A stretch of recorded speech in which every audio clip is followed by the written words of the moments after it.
What's up guys, welcome back to Everything Wedding. Thank you guys so much for clicking on today's video. We are super excited to have you guys on our channel today, and in today's video we have these gorgeous romantic gowns that I know that you guys are going to love. And guys, if you're not yet subscribed, kindly consider subscribing. Do not forget to give this video a thumbs up because that helps to grow the channel, and also do not forget to hit the notification bell so that you're notified each time we upload a new video. You can also share this video with your friends and family because you never know who might need it.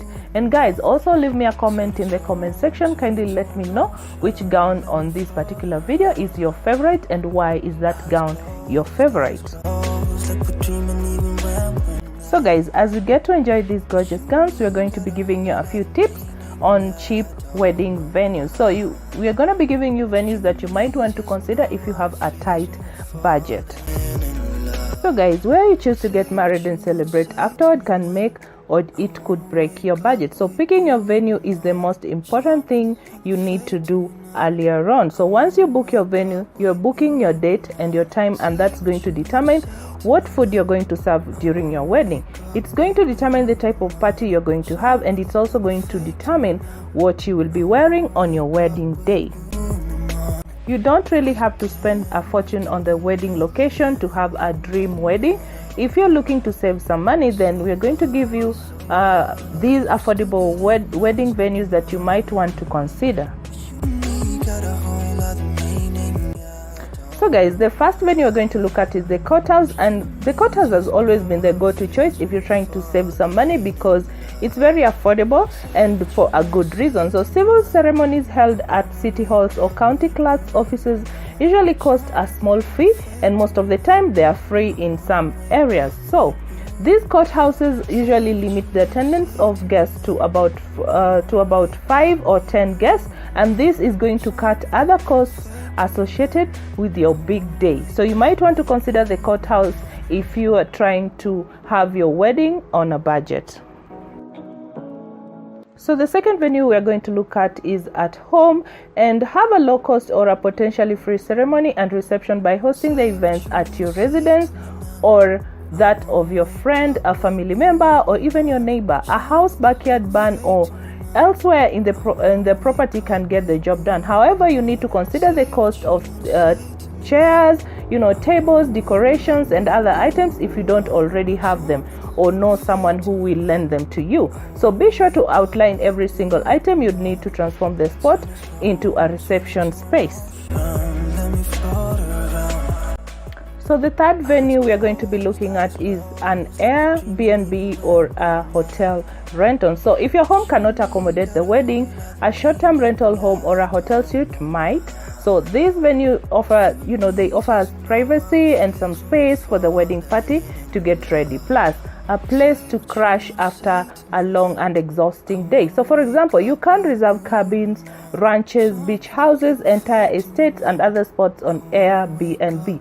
So you can filter your search by locations that are suitable for your event. You also have to note that prices may vary based on the day of the week or the time of the year, and events might cost extra. So beware of check-in, check-out, and minimum stay requirements as well. Have a smaller guest list and want to celebrate in style. An in-suite ceremony or reception at a hotel or resort in a place like Las Vegas or Hawaii typically cost a few $100 to a few $1,000s per night. You might want to also consider parks and beaches, and many national, states and city parks, including beaches and gardens, serve as scenic and low-cost venues. So in most cases you'll need an event permit to reserve the space without running into the legal issues. So some public locations are usually free, and most are usually a couple of $100s. So prices may fluctuate depending on the specific area, the number of guests that you're going to have, if there's going to be food or alcohol, the length of the event, the insurance fee, and other factors. So check with the site's local government for details before you book up the place.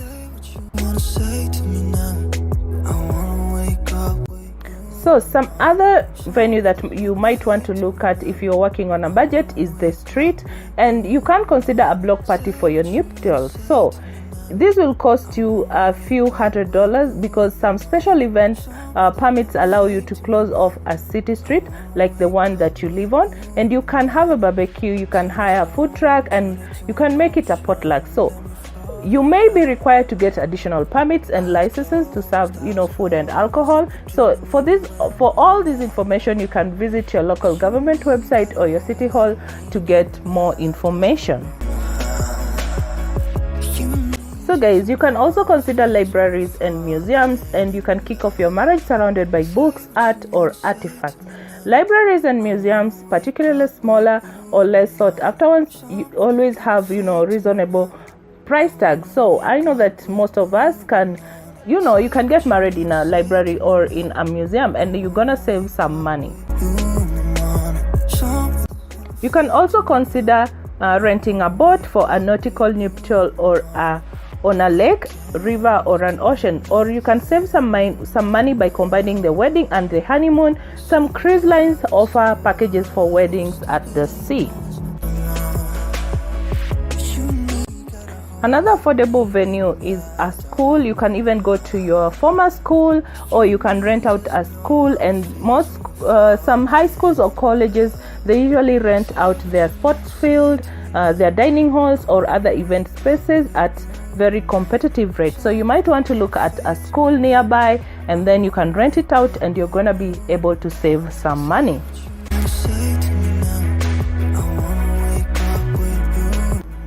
You can also think of, having your wedding at a theater, and with stunning architecture and romantic lighting, a historic movie or a performing arts theater can set the scene for a beautiful and a charming wedding.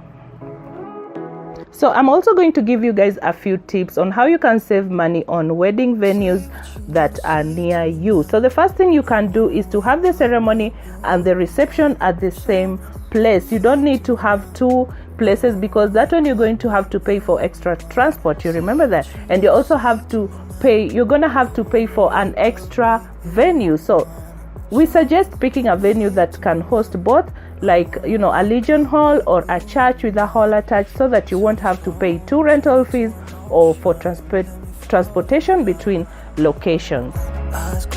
Another thing you can also do to save money on wedding venues is to negotiate, and venues that charge minimum food cost and room rental fee sometimes will waive the fee if you ask them. So you have to remember to negotiate, and you can save a few coins by negotiations. You can also trim your guest list, and with fewer guests you could get a smaller venue, which will also save you some money. You also need to take your time and research thoroughly for options, and you can also compare prices to find a venue you love that will fit into your budget. You can also pay with a credit card. Depending on the type of card that you have, you might earn cashback rewards or travel points that you can put toward your honeymoon or recouping some of the cost. So you can use cards responsibly, and you do not spend more than you can afford to repay. Some other thing you can do to save money on the wedding venue is to choose an off-peak time. Pick a month or a day of the week or a time of the day that is not on high demand, and that way you're able to break on the price. You can consider Thursday brunch instead of a Saturday dinner.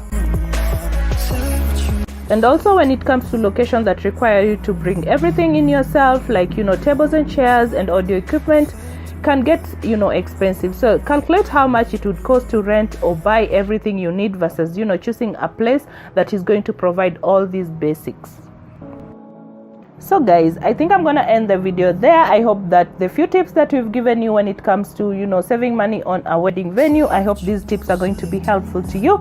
Thank you guys so much for clicking on today's video. We are super excited to have you guys. If you're not yet subscribed, kindly consider subscribing to this channel. Do not forget to hit the notification bell so that you're notified each time we upload, and I'm looking forward to see you guys on the next video. And guys, kindly do not forget to share this video with your family and friends, because you never know who might need it. And I think I'll be able to see you guys on the next one.